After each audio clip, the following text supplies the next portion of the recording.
The new millennium is just around the corner, and id Software is going through some birthing pains. Every project, but the last couple ones we had been considering, well, is it time to remake Doom with new technology and all that? At the end of Quake 3, we did have a little bit of an internal spat over where we were going with the next project.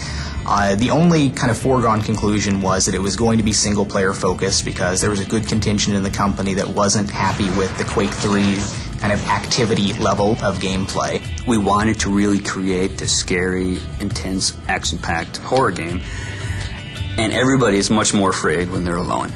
But there was still debate over exactly what we were going to do, and it did come down to a point where we had a big forced issue about it where I wasn't at all comfortable with the alternate project that was being pushed on there, and it wasn't clear that we could come up with a clear, unified company direction on something brand new. And every project, but the last couple ones we had been considering, well, is it time to remake Doom with new technology? John, when he was doing research on what the next generation of technology for id was going to be, came to the conclusion that he was going to be able to realize sort of the vision that he had in his mind's eye when he came up with the original idea for Doom, and that we could use and leverage that technology to really create this intense action horror game and make a really scary version of Doom. Originally, I was opposed to the idea. I was a bit concerned that the team that we had, which was a bit in transition, wasn't going to be able to really push Doom in a direction to sort of live up to the title. So I just kind of made that the stand and said, now's the time. We can do some really radically better stuff with new technology now. In hindsight, my opposition was absolutely wrong. The decision was great. Bringing back Doom is an exceptional challenge. We've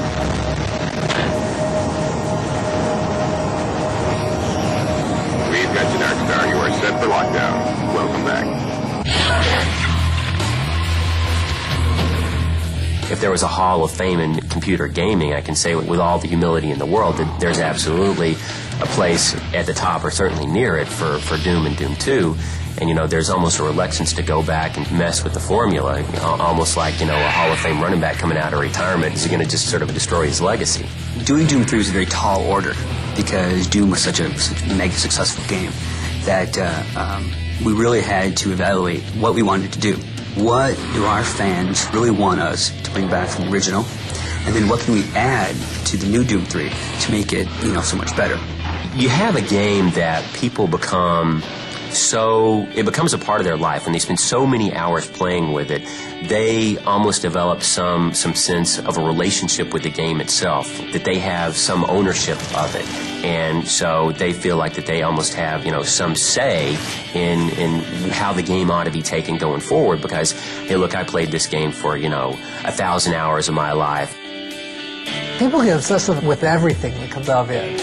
People are obsessive about id. Id's games are great. One of the reasons people respect id is that id never turns its back on quality.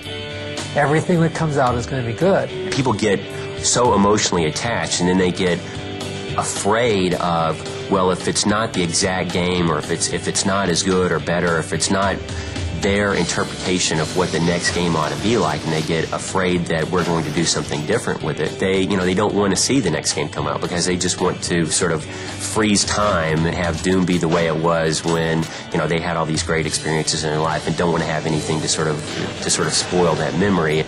We definitely understand, people's emotional attachment to the properties because we feel it too, and at least as strong as they do.